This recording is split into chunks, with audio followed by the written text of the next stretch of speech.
Today in this video we are going to study the remaining topics which are left of chapter number 1. So the topic which we come on is functions of management. We have known earlier that there are 5 functions of management, that is planning, organizing, staffing, directing and controlling. We will know one by one what are they. First is planning. Planning का मतलब होता है किसी चीज को plan करना, पहले से इन एडवांस डिसाइड करके रखना कि हमें क्या करना है, कब करना है, कैसे करना है, किस लिए करना है और उसे कौन करेगा. So it means to decide in advance what to do, when to do, how to do, for whom to do and by whom it is to be done. Planning bridges the gap between where we stand and where we want to reach. इसका मतलब होता है planning एक वो major role play करता है to make us excel in the future, जहाँ पर अब हम हैं और जहाँ पर आगे हम ऊंचाइयों तक या आगे बढ़ना चाहते हैं, वो किसकी मदद से होता है? Due to proper planning. Planning refers to setting objectives and developing various strategies. का मतलब होता है बहुत सारी स्ट्रैटेजीज डेवलप करना और बहुत सारे स्टेप्स लेना ताकि जो हमारा ऑब्जेक्टिव है वो अचीव हो सके. The next is organising.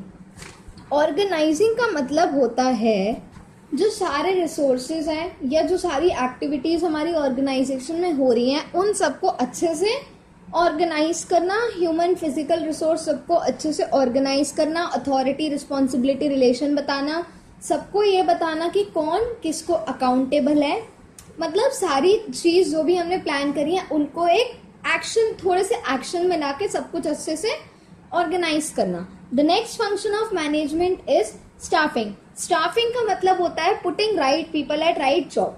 Staffing यानी स्टाफ जो एक ऑर्गेनाइजेशन में होता है, यानी अगर कोई भी वैकेंट पोजीशन होती है हमारी ऑर्गेनाइजेशन में तो प्रॉपर जो भी वैकेंसीज हैं उन्हें राइट टाइम पे जब जरूरत है और जहां जिस जगह जरूरत है वहां पे प्लेस करना और वैकेंसी को फिलअप करना. स्टाफिंग का मतलब ये भी होता है कि हम उन्हें ट्रेनिंग एंड डेवलपमेंट प्रोग्राम्स भी दें, उनकी कंप्लेंट्स है उन सबको हैंडल करें, यानी सारी चीजें related to the particular staff. जो नेक्स्ट फंक्शन आता है हमारा वो है डायरेक्टिंग. डायरेक्टिंग का मतलब होता है डायरेक्ट करना, सबको इंस्ट्रक्शन, मोटिवेशन प्रोवाइड करना ताकि जो गोल है वो और अच्छे से अचीव हो सके. The last function of management is controlling. Controlling refers to the comparison of actual performance with the standard. यानी जो हमने प्लान किया था कि हमारा काम ऐसा होना चाहिए और एक्चुअल यानी हमारा काम ऐसा हुआ है, तो उन दोनों चीजों को कंपेयर करना और दोनों में डेविएशंस फाइंड आउट करना, यानी डिफरेंस निकालना कि हम कहाँ लैग कर रहे हैं. क्या जो हमने प्लान सेट किया था वो जैसा हमने सोचा था वैसा ही अचीव हुआ है? अगर हुआ है then there is no problem, but अगर वैसा नहीं हुआ है तो उससे रिलेटेड कुछ करेक्टिव मेजर्स लेना ताकि हमें जैसा चाहिए वो वैसा अचीव हो सके. So this was the topic about functions of management. इस चैप्टर का लास्ट टॉपिक आता है हमारा कोऑर्डिनेशन. कोऑर्डिनेशन यानी क्या होता है? सबके साथ कोऑर्डिनेट करके चलना, यानी सबको एक साथ लेकर चलना, इंडिविजुअली मत चलना. इसके डिफाइन है synchronization of efforts of all the departments for the achievement of organization goal. यानी हर एक डिपार्टमेंट को कोऑर्डिनेट करके साथ में किसके थ्रू वर्क करना चाहिए, किसके लिए वर्क करना चाहिए? For the achievement of organization goal. यानी हमें हर एक डिपार्टमेंट के एफर्ट्स को एक साथ तालमेल बिठाना चाहिए, यानी उन्हें कोऑर्डिनेट करना चाहिए और फिर हमें अपने ऑर्गेनाइजेशन गोल को अचीव करना चाहिए. फिर there is a point that is very important, that coordination is the essence of management. Coordination को एसेंस ऑफ मैनेजमेंट इसलिए कहा जाता है क्योंकि कोऑर्डिनेशन हमें हर फंक्शन ऑफ मैनेजमेंट में चाहिए, कोऑर्डिनेशन हमें हर लेवल में चाहिए एंड कोऑर्डिनेशन खुद भी एक बहुत इंपॉर्टेंट फंक्शन है एक ऑर्गेनाइजेशन के लिए. First is coordination is needed at all functions of management. We know 5 functions हैं तो हर फंक्शन में हमें कोऑर्डिनेशन चाहिए. If we talk about planning, planning में हमें कोऑर्डिनेशन चाहिए अपने मेन प्लान और सपोर्टिव प्लान को एक साथ लेने के लिए. मेन प्लान जिसपे हमें मेन फोकस करना है और सपोर्टिव प्लान जिसको हमें उस मेन प्लान के साथ में लेकर चलना है. ऑर्गेनाइजिंग में हमें कोऑर्डिनेशन क्यों चाहिए? ह्यूमन रिसोर्सेज को मेंटेन करने के लिए, फिजिकल रिसोर्सेज को मेंटेन करने के लिए और अथॉरिटी, रिस्पॉन्सिबिलिटी और अकाउंटेबिलिटी रिलेशनशिप को इस्टेब्लिश करनी चाहिए, यानी सबको बताना है कि वो किसको आंसरेबल है, कौन सुपीरियर है, कौन सबऑर्डिनेट है, ये सब आता है ऑर्गेनाइजिंग में। तो हमें इस सब को भी कोऑर्डिनेट करने की जरूरत है। स्टाफिंग में हमें कोऑर्डिनेशन की जरूरत है between skill of a person and job assign, यानी हमने ये देख कर चलना है कि हमने जो एक पर्सन को जॉब दी है वो उसे उसकी स्किल्स एंड एफिशिएंसी के हिसाब से ही दिया है, बिकॉज अगर हम ऐसा नहीं करेंगे तो वो काम नहीं कर पाएगा। सो हमें इन दोनों चीजों में भी कोऑर्डिनेशन चाहिए। फिर हमारा फोर्थ फंक्शन है डायरेक्टिंग। डायरेक्टिंग में हमें कोऑर्डिनेशन क्यों चाहिए?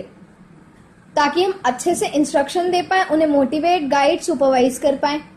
कंट्रोलिंग में हमें चाहिए एक्चुअल और स्टैंडर्ड प्लान को कंपेयर करने के लिए। फिर आता है that coordination is required at all levels. 3 level होते हैं, टॉप, मिडिल और लोअर। टॉप लेवल में हमें कोऑर्डिनेशन चाहिए कोर एंड क्रूशियल डिसीजंस लेने के लिए, जो हमारी फर्म के लिए बहुत जरूरी डिसीजंस है। मिडिल लेवल में हमें चाहिए जो टॉप लेवल ने प्लान्स बनाए हैं उनको कैरी फॉरवर्ड करने के लिए टू द लोअर लेवल, यानी उनकी जो भी उन्होंने डिसीजंस लिए हैं वो हम जाके इन्फॉर्म कर सके लोअर लेवल को। और लोअर लेवल को कोऑर्डिनेशन चाहिए वर्कर्स के साथ कोऑपरेट करने के लिए, क्योंकि लोअर लेवल ही सुपरवाइज करता है वर्कर्स को। Then it is coordination is itself an important function of management. यहाँ हम कोऑर्डिनेशन की थोड़ी सी इंपॉर्टेंस बता देंगे कि अगर एक फर्म के अंदर कोऑर्डिनेशन नहीं होगा तो बिना कोऑर्डिनेशन के एक फर्म कॉम्पिटिटिव मार्केट में लॉन्ग पीरियड तक सरवाइव नहीं कर पाएगी। तो कोऑर्डिनेशन को हम कहते हैं a thread and all other function are the petals और फ्लावर, एंड कोऑर्डिनेशन उस फ्लावर को, उन फ्लावर्स, सारे फ्लावर्स को उस थ्रेड से बांधता है and it forms it like a garden. ये चीज हमें बताती है the importance of coordination for an organisation. Next topic under coordination is nature या फीचर्स ऑफ कोऑर्डिनेशन। इसके 6 फीचर्स हैं। The first one is coordination integrates group efforts.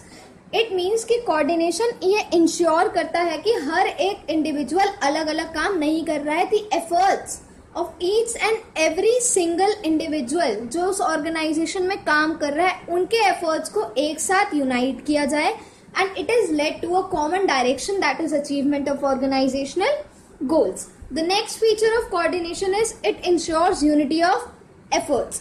इसका मतलब भी सेम है that it unites the efforts of each and every individual and avoid the chaos and confusions. It acts as a binding force and binds her department के work को bind करता है towards the achievement of organizational goal. The next feature is that coordination is a continuous process. We know meaning of continuous that it is non-ending or ongoing.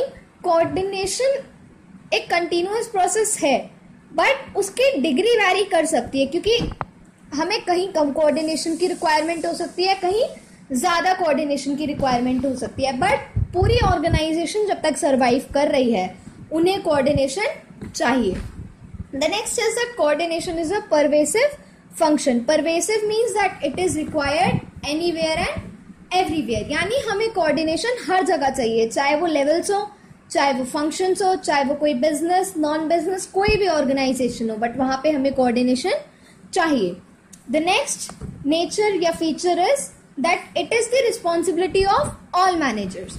It means कि coordination सिर्फ top level का काम नहीं है, ये coordination is not only the work of middle level. Coordination top का भी काम है, मिडिल का भी काम है और लोअर का भी काम है। The last feature is that coordination is a deliberate function. Deliberate यानी हर एक मैनेजर या हर एक इंडिविजुअल एक ऑर्गेनाइजेशन में नीड इट रिक्वायर्स कोऑर्डिनेशन ताकि फर्म के अंदर कोई भी कंफ्यूजन या chaos नहीं हो। डेलिबरेट यानी इंपॉर्टेंट, और अगर कोऑर्डिनेशन नहीं होगा तो विदाउट कोऑर्डिनेशन हम किसी के भी एफर्ट्स को यूनाइट या कंबाइन नहीं कर सकते and the organization goal will not be properly achieved. The last topic of coordination is importance or need of coordination. There are 3 points under this. The first one is the size of an organization.